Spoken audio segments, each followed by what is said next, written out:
The last weekend in October is filled with tricks, treats, not to mention parties and paranormal.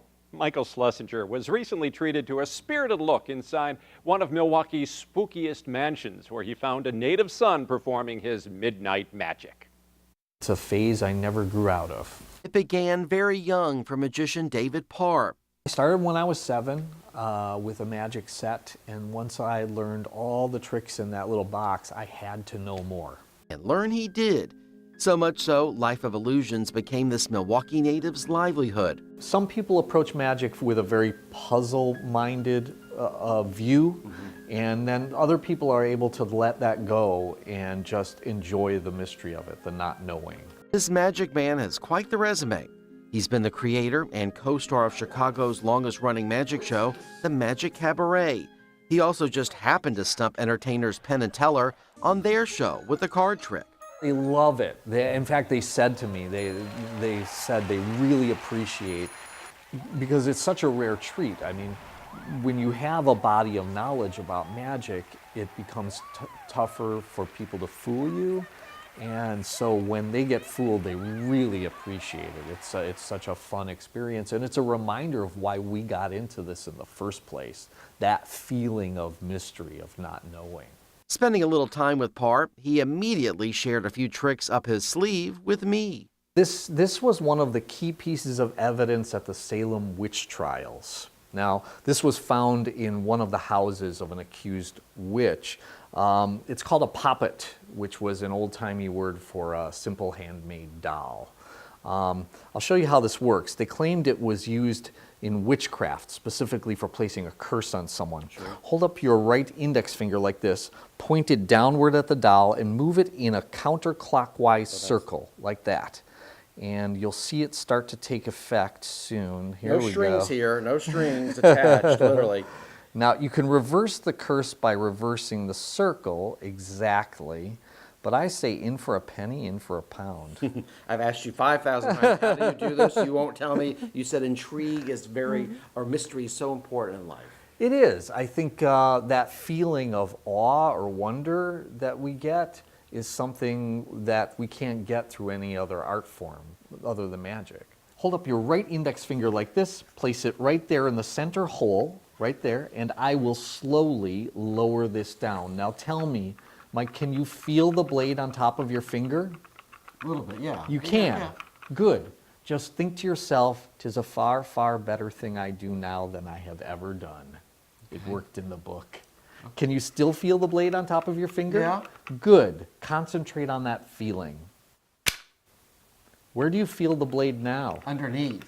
It was messier in the French Revolution. Now this is the best part. If you look carefully at your finger, you'll see a white line where the blade passed right through. Amazing. For that, I have no explanation. Who knew? It's the unknown that keeps people coming back to his shows, like the one he recently had at Brumder Mansion off Wisconsin Avenue in Milwaukee. It was midnight magic on Friday the 13th of all days. It ended with a seance. We dim the lights, we all take a deep breath, and we invite the spirits to communicate with us. And there are several ways they can do that. They can do that by making knocking sounds, rapping sounds, which was how the whole spiritualist movement began. Or they can move objects. Brumder, now a bed and breakfast, was built in 1910 by businessman George Brumder for one of his sons. This brick home has a reputation for being haunted. Places like this have an atmosphere that can't be manufactured. It's an almost palpable sense of history. And I love those places. And that atmosphere informs the performance. Down here, past the heaters, has been very active. The ghost groups and the mediums have all been down here, and it's quite the thing. Brumder owner Tom Carr vouches for Parr. He too has seen things out of the ordinary. Voices, sometimes things move, sometimes the spirits hide something for a while and then it comes back. They usually don't interact with guests, so let's say 1 out of every 50 guests have a personal experience that they're kind of excited about. Are you accepting of these spirits? Oh, yes. Oh, yeah. Because if you believe or if you've ever had an experience, it's not just places like this that are haunted. They've got to be everywhere. It's just people look at places like this and pay a little bit more attention. Ask any magician and they'll tell you they're never quite done searching and seeking. I asked Parr, the person he aspired to be in his early days. Without even thinking about it, the answer he told me, Doug Henning. It's important to make eye contact with everyone in the room. I mean, the goal is for everyone to feel as if you're having a conversation with them personally. And it was one of the things I noticed when I was a kid that Doug Henning was very good at. He was very good at establishing what felt like a conversation between the two of you. It felt like he was performing magic for me.